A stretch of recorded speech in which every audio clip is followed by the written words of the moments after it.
Well, hello again, Jay here, and thanks for your patience. I know it's been a while since I have created a video. I honestly have been so busy with all of the different treatments. There have been so many different appointments for different things, coupled with my running the business, coupled with me doing what I do with dogs. That's another story. There's just been no time in my life to do this video. And the difficulty with that is I forget a lot of things that, a whole month's gone by and a number of important things have happened, and I just don't recall you don't recall things with the same level of detail as you let time slip by. But I do want to talk about a few things. So one of the things that I want to talk about is one of my trips to Seattle, and I'm quite sure that was the time that I was meeting my chemo doctor, what they call a medical oncologist, is the fancy name for my chemo doctor, although they may have other things that they do besides chemo, right? And she's no longer my chemo doctor because I've since gotten moved to a different hospital that's more convenient to my proton therapy, but that's another story. And she was very nice. We had a nice meeting, but while I was there, I was walking down the corridor, much like the one you see behind me. On my way out, I was finished. And there's cancer patients, you're seeing them on a regular basis, and some that are not doing anywhere nearly as good as you are. And I saw this man and this woman. I don't know how. I'm going to guess that they probably are in their 70-year-old range, maybe a little bit more, or thereabouts. And I'm walking past them, and I'm looking at them on my left, and he was sitting on a chair, and she was just folded into him. She had some kind of a bandana on her head, probably covering where she's had her hair loss. She clearly looked tired from the struggle. And she was just falling into him, and he looked fit and vibrant. And he was hugging her and holding her. And you could tell there was just such a complete dependency for her on him. And he was her rock, and she was just melted into him. And it didn't look good from the standpoint of it looked like she was in trouble, but it was beautiful at the same time to see something like that. And years and years ago, when my stepfather had cancer and my mother were in the hospital, I remember them singing karaoke, or a song. They weren't singing karaoke. They were singing a song, and it was, the name of the song was "Make the World Go Away," but they weren't singing it in a sad tone. He loved to sing, and they were singing together in the hospital room. He was dying. He was on the very tail end of everything. They were playing a harp outside his room. I mean, it was that kind of a thing. This was endgame. But it was so beautiful. It was probably among the most beautiful things I'd ever seen, is those two happily singing that song together, as he's hooked up to IV and his gown and laying in bed and all that kind of stuff, and she's on the bed with him.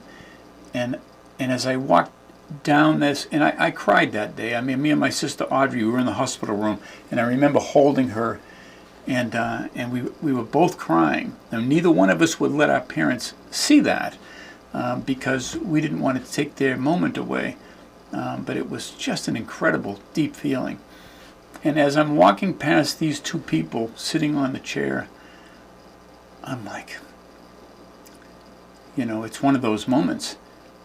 And I wanted to let them know that that their beauty was being experienced by somebody. but I didn't want to invade their privacy. So I started walking, I continued to walk, and I was walking past them now. You know, they're on my left, and I'm visualizing this for a while, and eventually I start to walk beyond them, and I'm like, Jesus, should I stop? Should I say hello? I mean, what I'd really like to do is take a picture of them. I'd like to take a picture of them in that moment and share it with them and give them that picture of what I see. And I actually walked a good bit past them, but it wouldn't go out of my brain. And I said, yeah, I got to do it for right or wrong. And I turned around and I got off to where the benches are off the main corridor.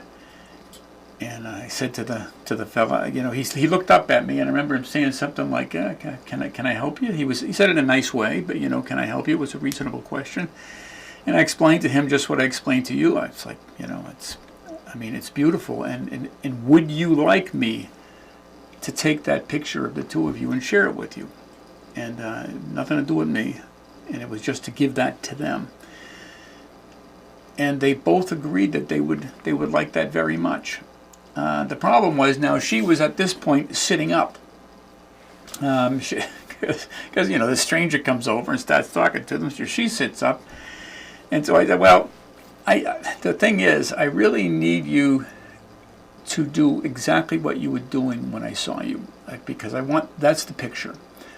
So if you wouldn't mind, fold back into him the same way you were, and let me take that picture. And I'd be damned if she didn't fold into him in exactly the same way. It was like there was a mold, and she just fit right back into it. And she closed her eyes, and I took that picture. He said, "Thank you very much." He was very grateful. They were both grateful, but I remember him saying it multiple times. He really appreciated it. And he told me that it was a real act of kindness, which, you know, I appreciate. But that was it. Then I left. Then I went on my way back to Anacortes on with my life. So, I don't know, probably 4 days later, remember I texted him that picture of the two of them. 4 days later, I get a text from an unknown number telling me that Linda had passed away today. And he told me his name was Norman. He said, "This is Norman," or something like that. And I'm thinking of a friend of mine, or a person who from a former life, Bob Norman, and his wife named Linda, and I'm putting that together. And she passed away years ago, maybe 15 years ago, from, I think it was cancer. And I'm thinking, this must be some kind of a crank scam thing, and they're tying into my knowledge of him and his wife Linda, because this can't be Bob. And then he filled. I texted him back, or I forget exactly how the exchange went. But anyway, it turned out his name was Norman, the man in the picture. Her name was Linda, and he was reaching out to let me know, which was very nice of him. So I picked up the phone. I thought about that a little bit. I don't know, a complete stranger, right? But if he cared enough to let me know that, I cared enough to call him. So I picked up the phone and I called him. And we spoke for probably 15 minutes. And he shared with me that the two of them were married for 60 years. So it was indeed as special as it looked. And this was her third go-round with cancer. From the late 1990s, I believe he said, up until now, this was her third go-around. But this one came back to get her with a vengeance. So, very sad, very beautiful, and just one of the things that you witness as you go through this kind of thing yourself. So Norman, I'm going to send you a link to this video, and I'm sorry about the passing of your wife, and it's a, you know, I've got no words for you, but it was nice to meet you. I guess thank you for allowing me to come into your life in that small way, and I'm glad that it brought some small amount of pleasure to the two of you in that brief period of time, and I'm sorry that it had to end.